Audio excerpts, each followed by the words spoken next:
आज का class exercise 2.2 NCERT class 10 का है।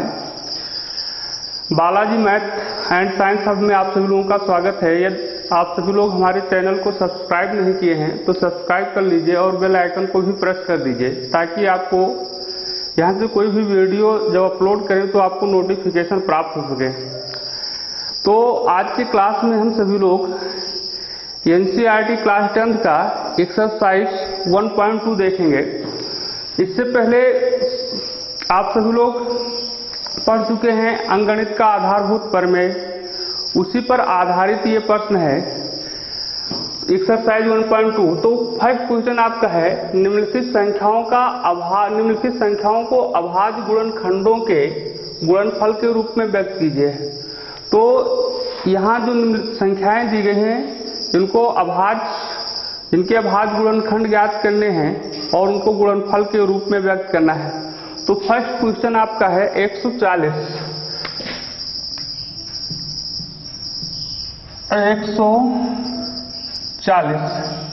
तो 140 का फैक्टर करना है, चाहे उस तरह से कर लीजिए, चाहे आप वृत्त गुणनखंड विधि से कर लीजिए।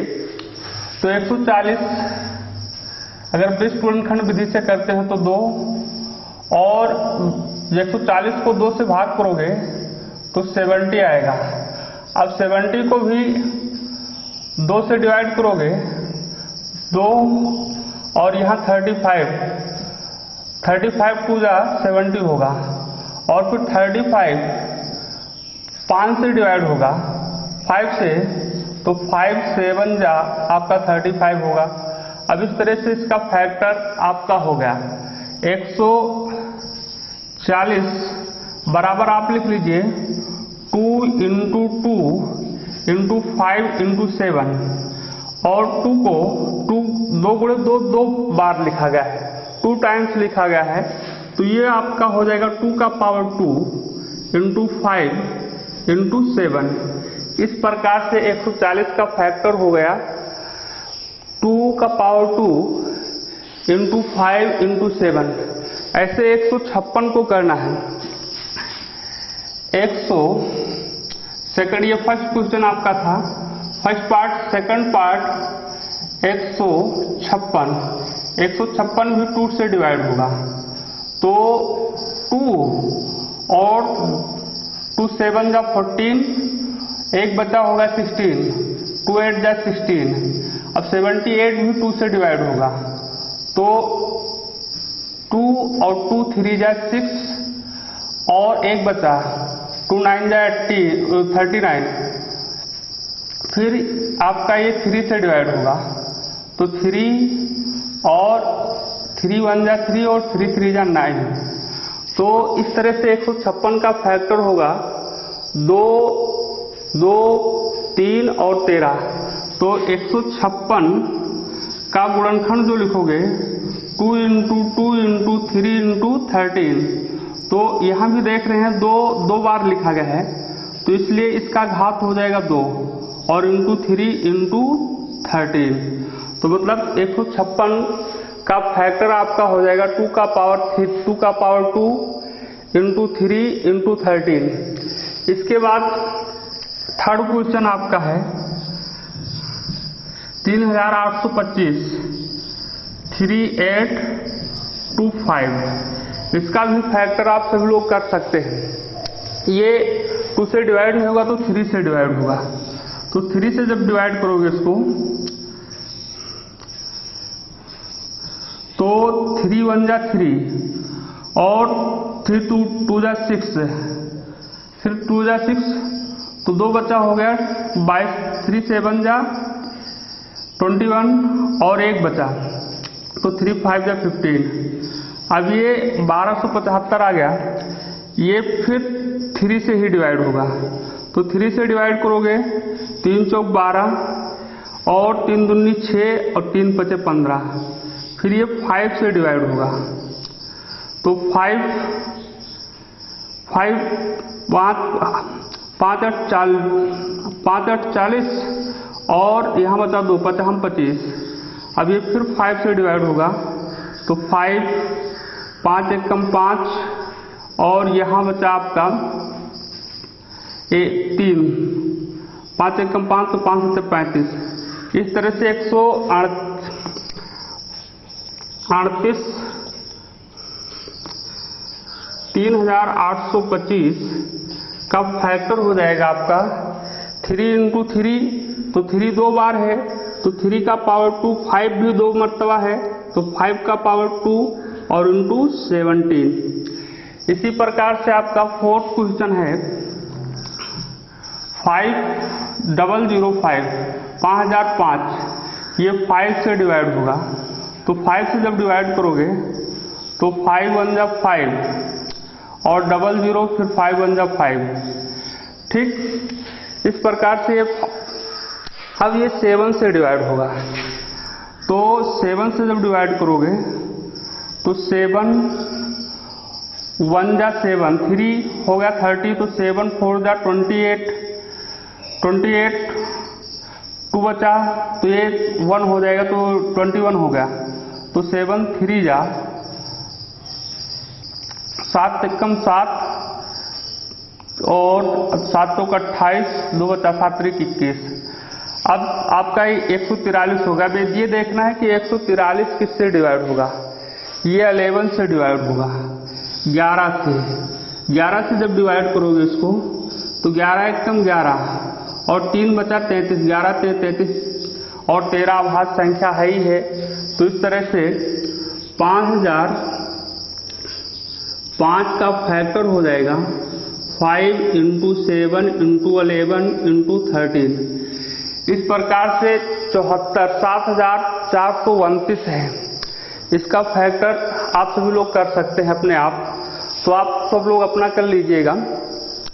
तो फर्स्ट क्वेश्चन ये था कि निम्नलिखित संख्याओं को अभाज्य गुणनखंडों के गुणनफल के रूप में व्यक्त कीजिए, जिसमें 5 क्वेश्चन दिए थे 140, 156, 3825, 5005 और 7429, जिसमें मैंने 4 क्वेश्चन आपका करा दिया। एक क्वेश्चन आप सब लोग कर लेंगे, इसलिए आपको छोड़ दिया गया आपके लिए। अब आते हैं हम सेकंड क्वेश्चन पर। तो सेकंड क्वेश्चन जो मेरा है बोर्ड पे, ये है पूर्णांक के लिए या पूर्णांक के निम्नलिखित युग्मों के एचसीएफ और एलसीएम ज्ञात कीजिए। तो सबसे पहले जो पूर्णांक दिए हैं उनके एलसीएम और एचसीएफ आपको ज्ञात करना है, जिसके बारे में इसके पिछले वाले वीडियो में आपको बताया गया कि कैसे हम दी हुई पूर्णांकों के एचसीएफ और एलसीएम ज्ञात करते हैं, ठीक। और इसकी जांच भी करनी है तथा इसकी जांच कीजिए कि दो संख्याओं का गुणनफल बराबर एचसीएफ गुणे एलसीएम। पिछले वीडियो में आपको बताया गया था कि दो संख्याएं, दो कोई धन पूर्णांक है तो उनका गुणनफल उनके एचसीएफ और एलसीएम के गुणनफल के बराबर होता है। तो यहाँ पर आपको जांच भी करनी है, कुछ संख्याओं का वहाँ दिखा करके जांच करके बताया भी गया था। तो फर्स्ट क्वेश्चन आपका है 26 और 91। तो सबसे पहले आपको काम क्या करना है, 26 मतलब 26 और 91 का एचसीएफ फाइंड करना है और एलसीएम फाइंड करना है। फिर दोनों पूर्णांकों का गुणा करना है और एलसीएम और एचसीएफ का गुणा करना है। और हमें ये देखना है कि क्या दोनों पूर्णांकों का गुणनफल उनके एचसीएफ और एलसीएम के गुणनफल के बराबर है या नहीं है। इससे पहले पहले वाले वीडियो में ये भी बताया गया था कि ये जो नियम है ये केवल 2 धन पूर्णांकों के लिए ही लागू होता है, 3 धन पूर्णांकों के लिए या 3 से अधिक धन पूर्णांकों के लिए लागू नहीं होगा, ठीक। तो केवल 2 पूर्णांक के लिए ही लागू होंगे। तो फर्स्ट क्वेश्चन हम आपको समझाने का प्रयास कर रहे हैं। तो 26 और 91 है तो 91, इसका आप सब लोग फैक्टर कीजिए। पहले फैक्टर करेंगे 26 का और 91 का। तो 26 का फैक्टर उस तरह से रफ में भी कर सकते हो, 26 का है तो 2 से 2 1 जा 2, 2 3 जा 6 और ये 13 तो 1 हो जाएगा। तो जो 26 का फैक्टर होगा वो 2 इंटू 13 और 91 का फैक्टर जो होगा ये भी इसी तरह से रफ में करके देख सकते हैं। 91 7 × 13 होगा। तो 91 का जो ये वो फैक्टर हुआ वो 7 × 13 हुआ। अब आप देखिए कि हम इन दोनों धन पूर्णांकों का गुणनखंड विधि से एचसीएफ और एलसीएम कैसे निकालते हैं, इसके बारे में भी पहले वीडियो में आपको समझाया गया। तो अब एचसीएफ की बात करते हैं। तो HCF of 26 and 91 is equal to, मतलब गुणनखंड जब कर लेते हैं तो उसके बाद एचसीएफ ज्ञात करने के लिए हमें ये देखना होता है कि उभयनिष्ठ गुणनखंड कौन है। और उभयनिष्ठ गुणनखंड का जो होता है वो न्यूनतम उभय, मतलब दोनों धन पूर्णांकों के गुणनखंडों में से आपको उभयनिष्ठ गुणनखंड के न्यूनतम घात को लिखना है और उसके बाद उनका गुणा कर लेना है। तो उभयनिष्ठ गुणनखंड जो दोनों में होता है, यहाँ 2 × 13 है और यहाँ पे 7 × 13 है। तो उभयनिष्ठ गुणनखंड जो दोनों में सब में हो वो उभयनिष्ठ, तो 13 है। और 13 का न्यूनतम घात चाहिए तो न्यूनतम घात भी एक ही है, इसलिए एचसीएफ इसका हो जाएगा 13। एलसीएम की बात करते हैं। तो एलसीएम ऑफ 26 and 91, एचसीएफ कैसे निकाला जाता है। एलसीएम ज्ञात करने के लिए हमें इससे संबंधित सभी गुणनखंड लिखे जाएंगे और उनके अधिकतम घात लिखे जाएंगे। तो इसमें सभी गुणनखंड 2, 7 और 13, मतलब सभी गुणनखंड आगे एक ऐसा, इन दोनों गुणनखंडों का प्रयोग करके ऐसा फैक्टर लिखना होता है, ऐसा गुणनखंड लिखना होता है कि पहले धन पूर्णांक का भी सभी गुणनखंड इसमें हो और दूसरे पूर्णांक का भी सभी गुणनखंड हो। तो देखिए दोनों है, 2 × 13 तो 2 और 13, 7 × 13 7 × 13। अब इसका गुणा कर लेना है। तो इसका गुणा करो, 2, 13 और 14, इनका गुणा करो तो 13 × 7 91 और 91 को 2 से मल्टीप्लाई कर दोगे, 2 दूनी 4 और 9 दूनी 18, ठीक। तो 184 हो जाएगा। अब हमारा एचसीएफ भी निकल आया और एलसीएम भी निकल आया। अब हमें ये पता करना है, जांच करनी है, जो रूल्स है उसका जांच करने के लिए कह रहा है, तथा इसकी जांच कीजिए कि दो संख्याओं का गुणनफल बराबर एचसीएफ गुणे एलसीएम होता है। तो आपको पहले दोनों संख्याओं का गुणा कर लेना है। गुणा करने के बाद देखिए कितना आता है दोनों संख्याओं का गुणा करने के बाद। तो ऐसे लिख दीजिए, या एक संख्या को ये मान लीजिए, दूसरी संख्या को भी मान लीजिए, ऐसे लिख दो, दोनों संख्याओं का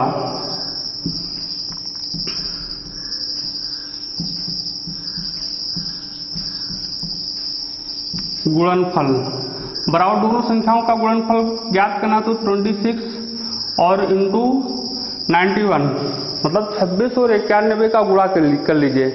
तो 26 और 91 का गुणा करोगे, गुणा करके देख सकते हो तो 2366।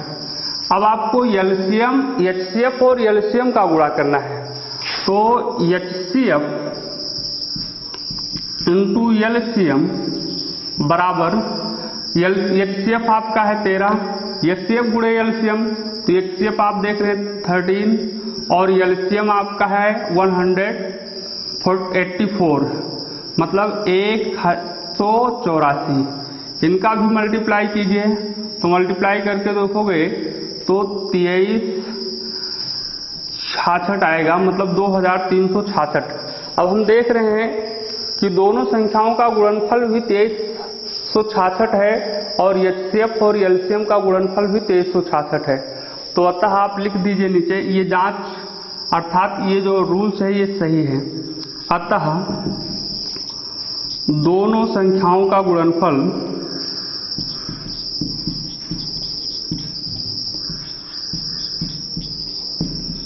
का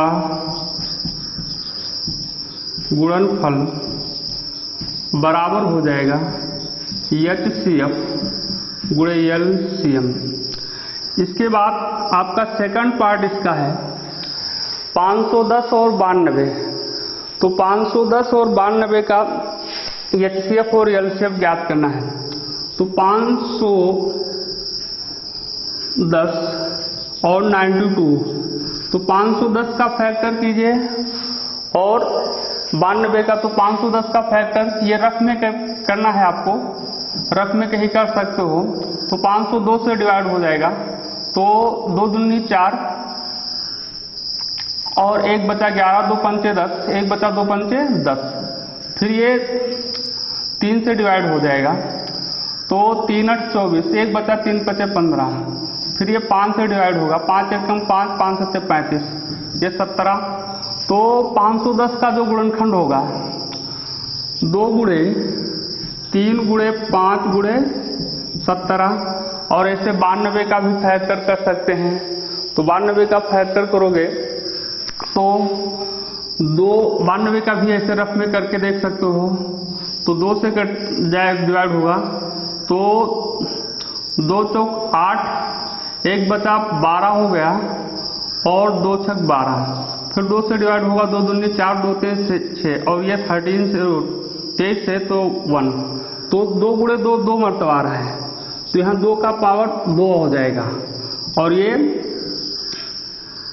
23 होगा। इस प्रकार से इस 510 ये रफ में है, इसलिए इसको यहाँ से हटा दिया जाता है। तो 510 और 92 का फिर आपको HCF निकालना है और LCM निकालना है।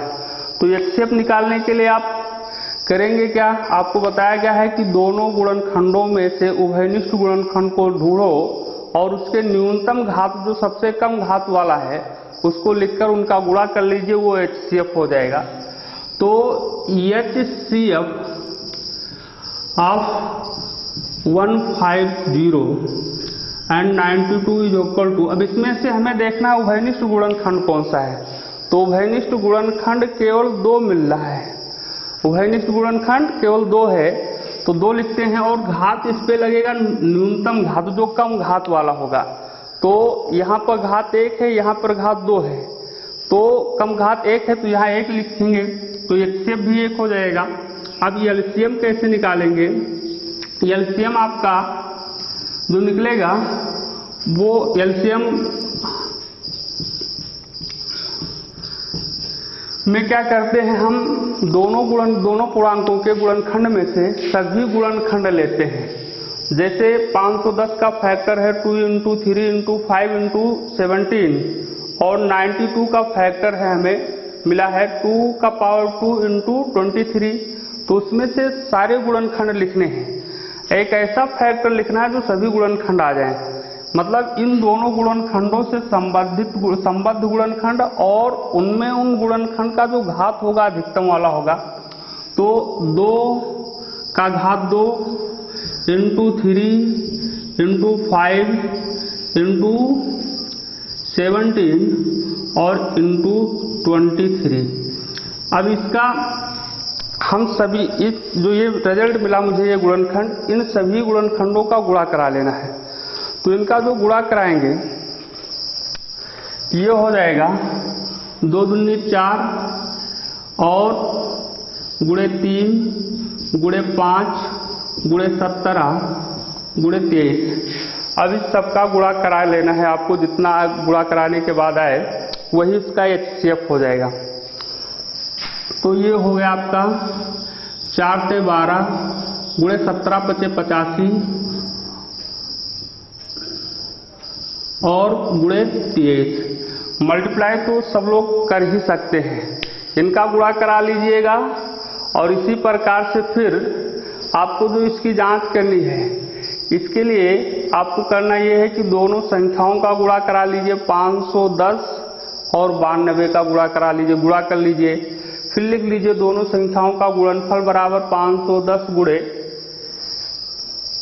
92, जो गुणा करने के बाद वो लिख लो। फिर लिखिए HCF गुणे LCM, HCF आया 2 और LCM जहाँ गुणा कराने के बाद आएगा वो, दोनों का गुणा कर लीजिए।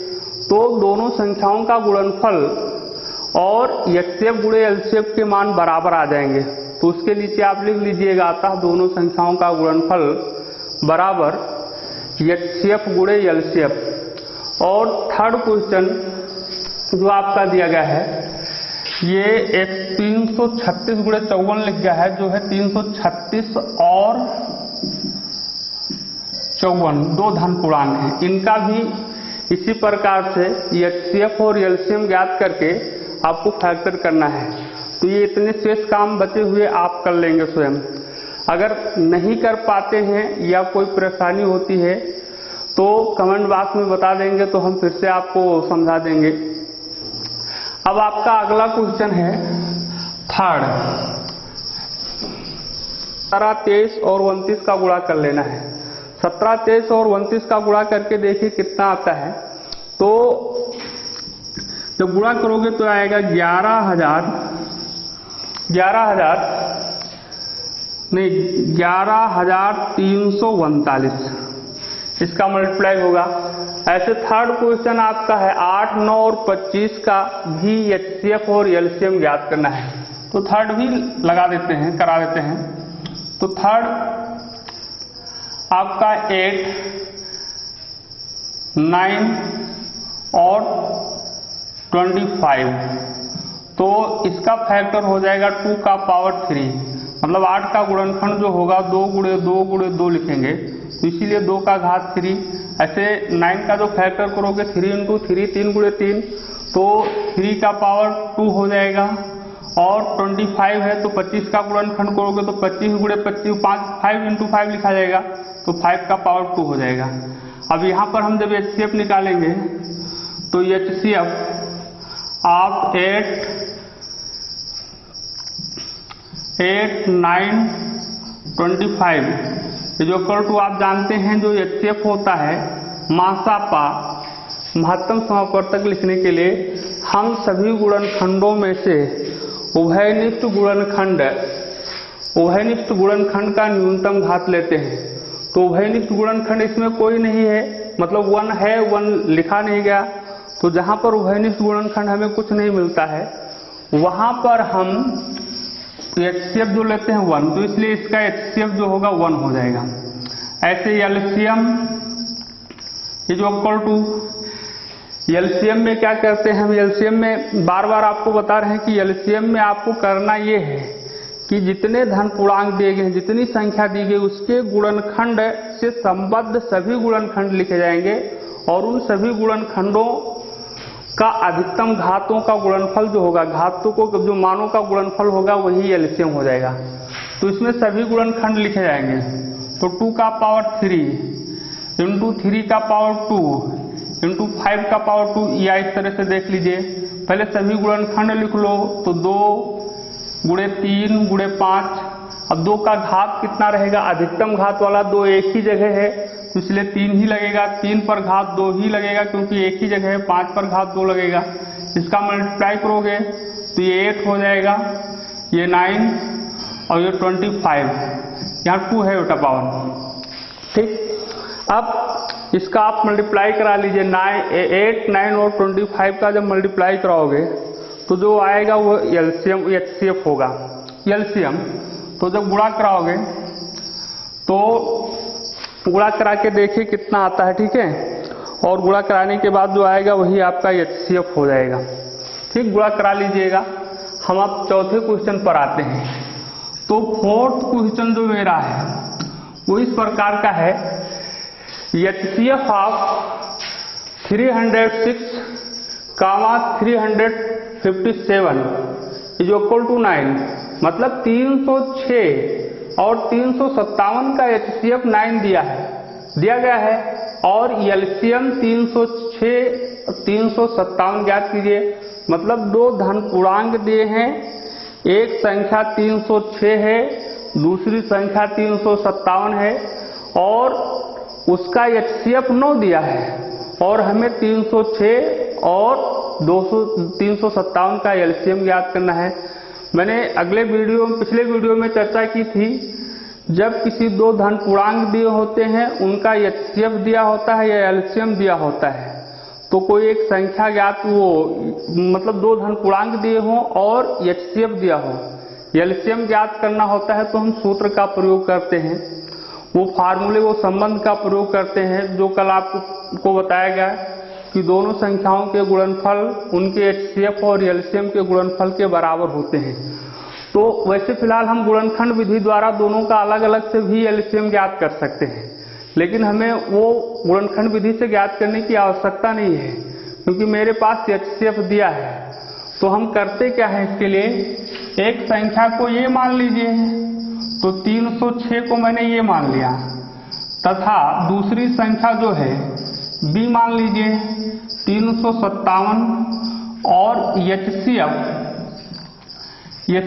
306 और 357 का HCF आपको दिया है 9। अब मुझे ज्ञात करना है क्या, LCM। तो LCM बराबर फार्मूला लगा दीजिए, LCM बराबर हो जाएगा दोनों संख्याओं का गुणनफल अपान HCF।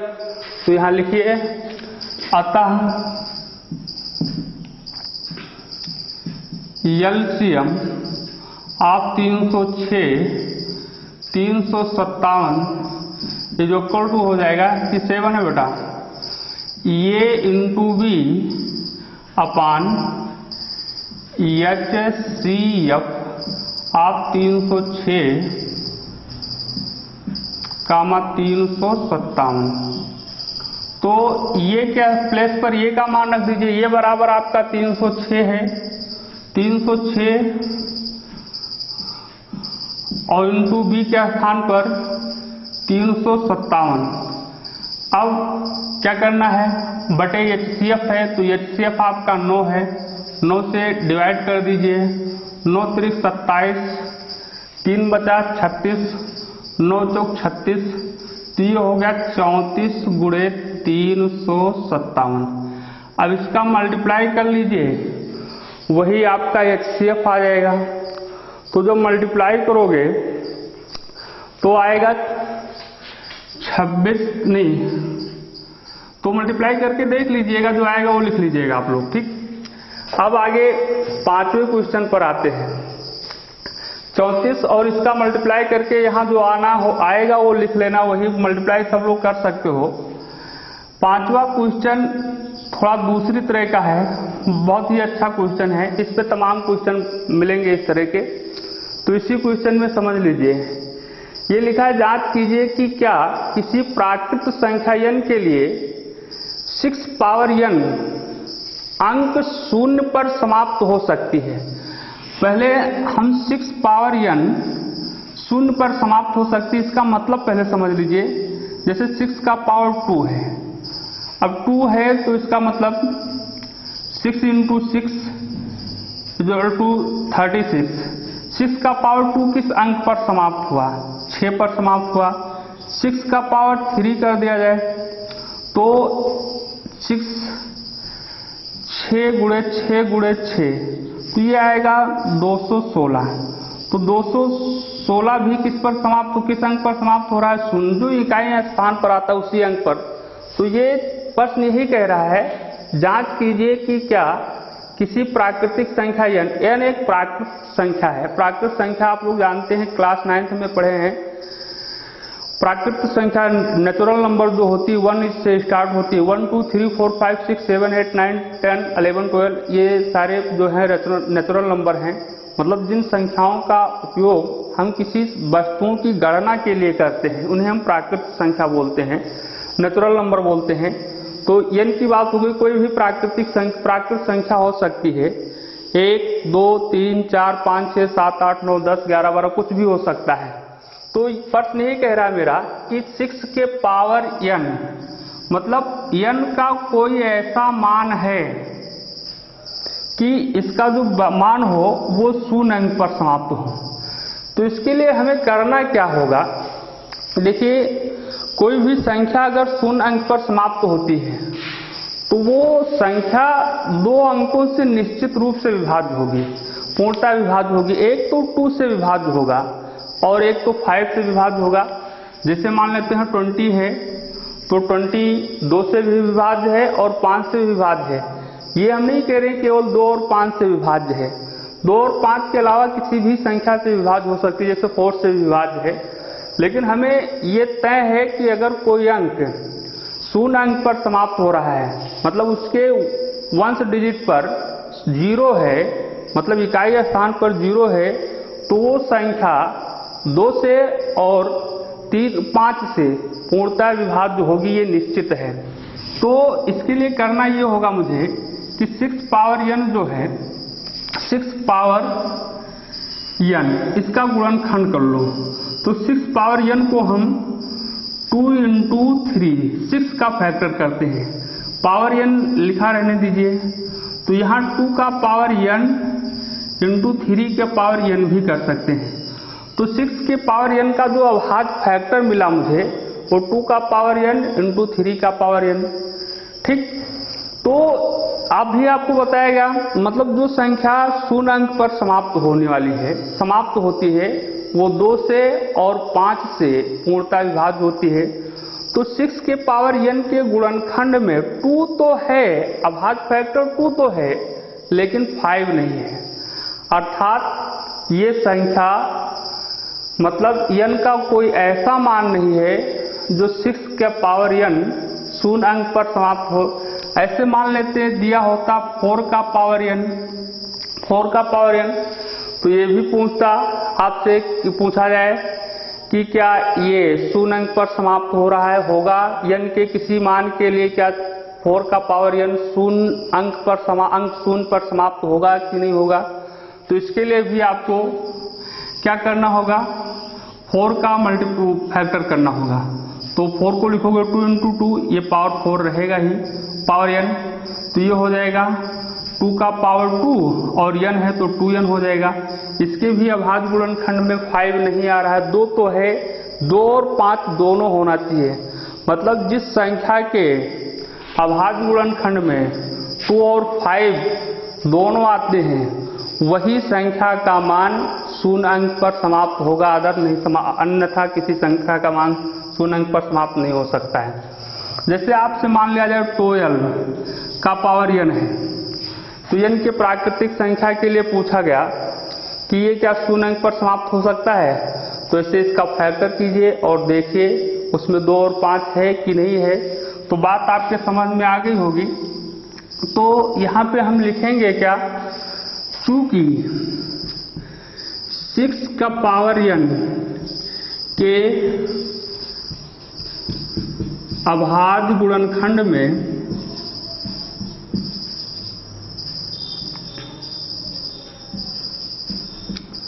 फाइव नहीं है, अतः n के किसी भी मान के लिए, n के किसी भी मान के लिए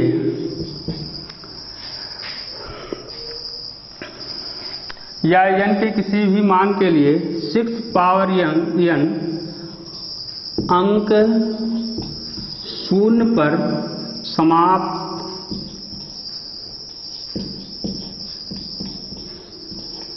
नहीं हो सकती है।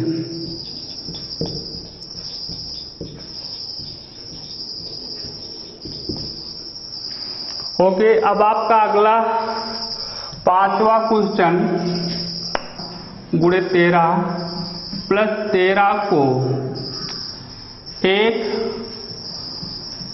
और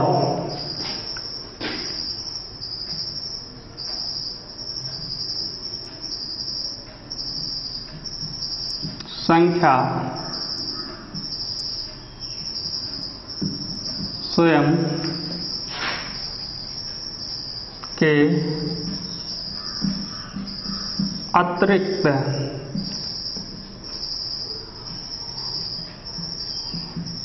और भी गुणनखंड हैं। अगर ऐसा होता है, मतलब जो संख्या है उसके गुणनखंड एक और स्वयं के अतिरिक्त और कोई गुणनखंड मिलता है, तो वो संख्या क्या होगी, भाज्य होगी। तो यहाँ लिख देना है, इसलिए 7 इंटू 11 इंटू 13 प्लस 13 एक भाज्य संख्या है। इसी प्रकार से सेकंड पार्ट भी आप कर सकते हैं। 7 × 6 × 5 × 4 × 3 × 2 × 1 + 1, इसको भी इसी रूप में करना है। तो इसमें से भी 1 कॉमन है आपका, केवल 1 ही कॉमन है। तो 1 जब कॉमन ले लेंगे 1, तो यहाँ बचा आपका क्या, 7 × 6 × 5 × 4 × 3 × 2 + 1। अब इसका आप सब लोग मल्टीप्लाई कर लो, 1 लिखे रहने दीजिए। इसका मल्टीप्लाई कर लीजिएगा, जितना आएगा उसमें जोड़ दीजिएगा और उसके बाद वो आपको इसी रूप में मिलेगा। तो एक से अधिक मतलब 2 से अधिक गुणनखंड आपको मिलेंगे। मतलब एक तो वो संख्या है ही है और एक आपका जो गुणनखंड मिलेगा वो उससे मतलब और गुणनखंड मिल जाएंगे। तो यही लिख देना। अब मतलब ये भी अभाज्य भाज्य संख्या है। तो इस प्रकार से इस प्रकार के प्रश्न को हल कर सकते हैं। 7वां प्रश्न आपका है, तो इसको हटा दें, अब कर ही लेंगे आप लोग। तो 7वां क्वेश्चन जो है ये कह रहा है कि किसी खेल के मैदान के चारों ओर एक वृत्ताकार पथ है। एक खेल का मैदान है, उसके चारों ओर वृत्ताकार मैदान का पथ है। इस प्रकार से पथ मतलब रास्ता है और इस मैदान का एक चक्कर लगाने में, ठीक, और इस मैदान का यहाँ नाम होगा, छूट गया है, सोनिया लिखा है। सोनिया को एक चक्कर लगाने में 18 मिनट का समय लगता है। उस मैदान के चारों ओर एक मैदान है, उस वृत्ताकार है और उसके चारों वृत्ताकार पथ बना हुआ है, रास्ता, और उसका एक उस पर चक्कर लगाना है। तो उस पर एक चक्कर सोनिया को एक चक्कर लगाने में 18 मिनट लगते हैं, जबकि इसी मैदान का एक चक्कर लगाने में रवि को 12 मिनट लगते हैं। जबकि इसी मैदान का एक चक्कर लगाने में रवि को 12 मिनट का समय लगता है। ठीक, मतलब दो हैं, एक सोनिया गांधी नहीं, सोनिया केवल है, सोनिया गांधी नहीं चक्कर लगा रही उस मैदान पर, ठीक है, सोनिया कोई लड़की है और एक रवि उस मैदान पर चक्कर लगा रहे हैं। तो सोनिया को एक चक्कर लगाने में 18 मिनट का समय लगता है और सोनिया गांधी को रवि को एक चक्कर लगाने में 12 मिनट का समय लगता है। मान लीजिए कि दोनों एक ही स्थान और एक ही समय पर चलना प्रारंभ करते हैं। दोनों जब चलना स्टार्ट करते हैं, मान लेते हैं यहाँ से चलना शुरू किए, तो एक ही स्थान से चलना शुरू किए और एक ही समय पर एक ही टाइम पर चलना प्रारंभ किए, तो कितने समय बाद में पुनः प्रारंभिक स्थान पर पहुंचेंगे। जैसे मान लेते हैं मेरा ये वृत्ताकार मैदान है, ठीक, और यहां से इस स्थान से सोनिया और रवि दोनों चलना प्रारंभ करते हैं। फिर एक चक्कर लगाए तो सोनिया को एक चक्कर लगाने में 18 मिनट लगता है। एक चक्कर यहां से यहां तक पहुंचने में 18 मिनट और रवि को एक चक्कर लगाने में 12 मिनट ही लगता है, मतलब वो जल्दी पहुंच जाता है। तो अब आपको ये ज्ञात करना है कि दोनों कितने समय बाद अपने प्रारंभिक स्थान पर एक साथ फिर पहुंचेंगे। तो इसके लिए जो सोनिया को जितना समय लगता है और रवि को जितना समय लगता है, दोनों का एलसीएम निकाल लीजिए और जो एलसीएम आएगा उतने समय बाद ही पहुंचेंगे। वैसे तो ये क्वेश्चन बहुत सरल है, इस प्रकार से ऐसे मतलब इस पथ को देख करके और जोड़ घटा के बता सकते हैं, कोई लगाने की जरूरत नहीं है। लेकिन इस प्रकार के तमाम प्रश्न आते हैं। मान लेते हैं कोई घड़ी में पेंडुलम लगा है या घंटियां हैं 3-4 घंटियां, एक घंटी इतने समय बाद पश्चात बजती है, दूसरी घंटी इतने समय पश्चात बजती है, तीसरी घंटी इतने समय पश्चात बजती है। मान लेते हैं तीनों घंटियां एक साथ 9 बजे बजी थी, तो फिर दोबारा आप तीनों घंटियां एक साथ कितने बजे बजेंगी। तो इस तरह इस टाइप के जो प्रश्न होते हैं उनमें हमें एलसीएम निकालना होता है। तो हम 18 और 12 का एलसीएम निकालेंगे।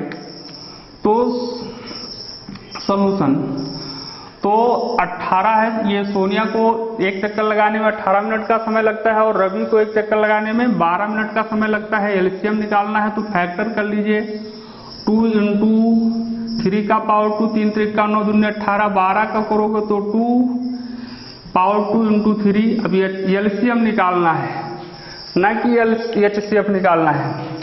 तो LCM of 18 and 12 is equal to हो जाएगा। एलसीएम निकालने के लिए मैंने बताया है, कई बार समझाएगा, बहुत समझ चुके आप सब लोग। तो एलसीएम निकालने के लिए करते हैं कि जो दोनों संख्याएं उनके गुणनखंडों से संबंधित सभी गुणनखंड लिखेंगे।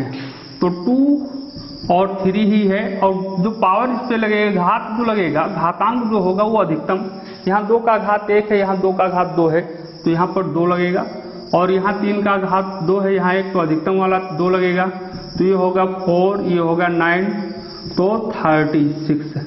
मतलब अब वो दोनों एक चक्कर, मतलब 36 मिनट बाद पुनः एक अपने प्रारंभिक स्थान पर पहुंचेंगे।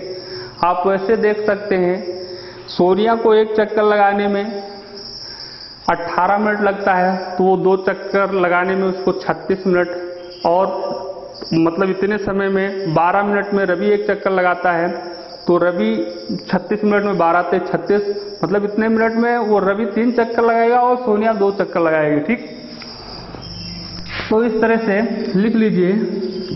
अतः 36 मिनट बाद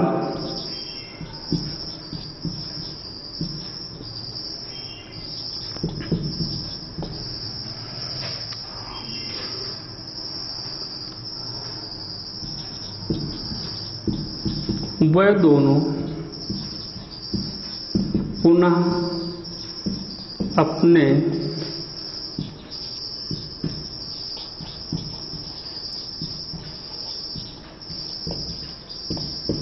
स्थान पर मिलेंगे। ठीक, इस प्रकार से एक्सरसाइज 1.2 भी आपका समाप्त होता है। अब अगले क्लास में आप सभी लोग अपरिमेय संख्याओं का पुनर्भ्रमण पढ़ेंगे। अगला जो क्लास होगा मेरा अपरिमेय संख्या पर आधारित होगी। क्लास 9th में परिमेय संख्या और अपरिमेय संख्या पढ़कर आए हैं, लेकिन क्लास 10th में अपरिमेय संख्या दोबारा पढ़ना है, लेकिन उससे थोड़ा सा और डिटेल में पढ़ना है। क्लास 9th में आप केवल अपरिमेय संख्या ही पढ़ें कि कौन सी संख्या अपरिमेय संख्या है, लेकिन क्लास 10th में हम अपरिमेय संख्या पढ़ेंगे। इसके साथ साथ उसको मुझे प्रूव भी करना है कि ये इरेशनल नंबर कैसे है। तो हम फिर मिलेंगे अगले क्लास में।